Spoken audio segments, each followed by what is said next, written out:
We know it's common for health concerns to be comorbid with behavior cases.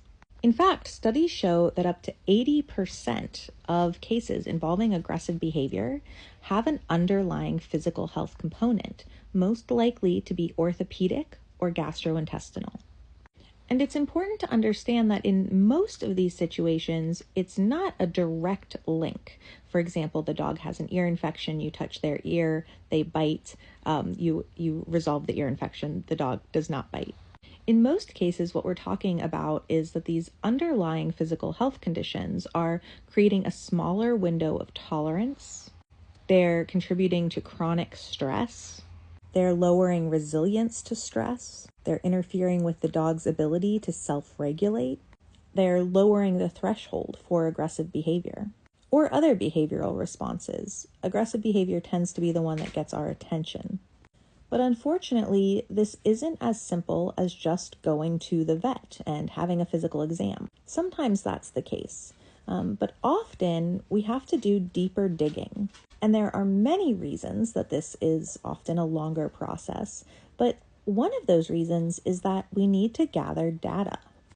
And data can't always be gathered quickly, at least not good data. I'll give you an example. My German Shepherd Shadow used to struggle with car rides.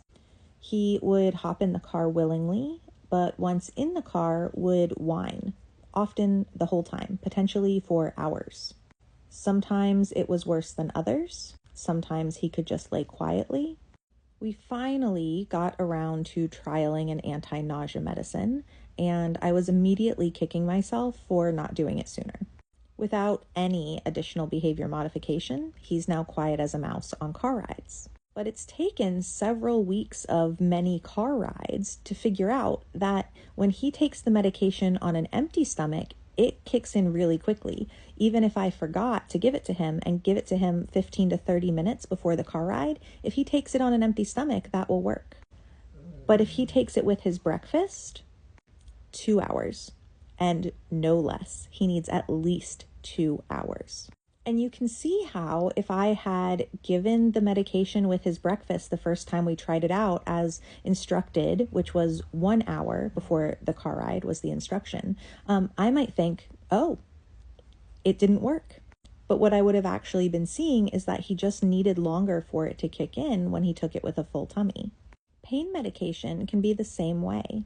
We can't just give pain medication as a single dose or a couple of days, or even ideally not just for a week or two, because we need to see the impact over many days, over ideally many weeks, so that instead of having just this one pinprick of a data point, we have a whole constellation. And that's not even accounting for the fact that sometimes the first medication we try is not the medication. You can try a pain medication and it's just the wrong medication or it's the wrong dose.